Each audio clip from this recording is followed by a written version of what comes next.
States across the country are cutting financial ties with Russia to protest its invasion of Ukraine. They are reviewing their investment portfolios and selling assets connected to Russian companies. New Mexico has millions of dollars in Russian investments. As News 13's Ariana Kraft reports, one state senator is calling for the state to sell them off. Ultimately, the council has to decide what to do with those investments.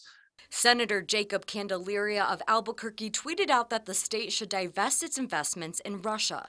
While the sentiment might be 100% worthy of backing, the technical aspects are a little more complicated sometimes. Charles Woolman is the spokesperson for the New Mexico State Investment Council. It's in charge of managing more than $35 billion of the permanent fund's investments. Including, in our case, we have about $7.9 million in a couple of different investment vehicles.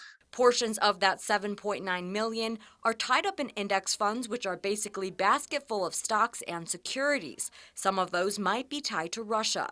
Woolman says 25 thousandths of 1% is the state's exposure to these Russian companies. When you have a very diversified portfolio, you are going to have some exposure to things that you might not have anticipated. New York and Pennsylvania are also looking at how to divest investments in Russian-based companies.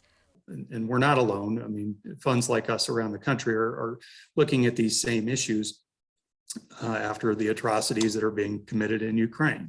The Investment Council says the $7.9 million in investments tied to Russia may be a lot less, since financial markets in Russia have fallen since the start of the invasion. Also, New Mexico could not sell off their investment right now because the Russian stock market has been closed for the last 4 days.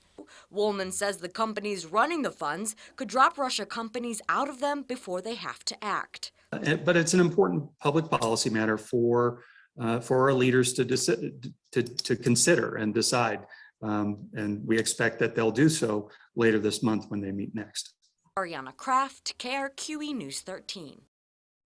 The Educational Retirement Board says 0.5% of its investments are tied to Russia. Governor Michelle Lujan Grisham said she agrees the state should consider selling off funds tied to Russia.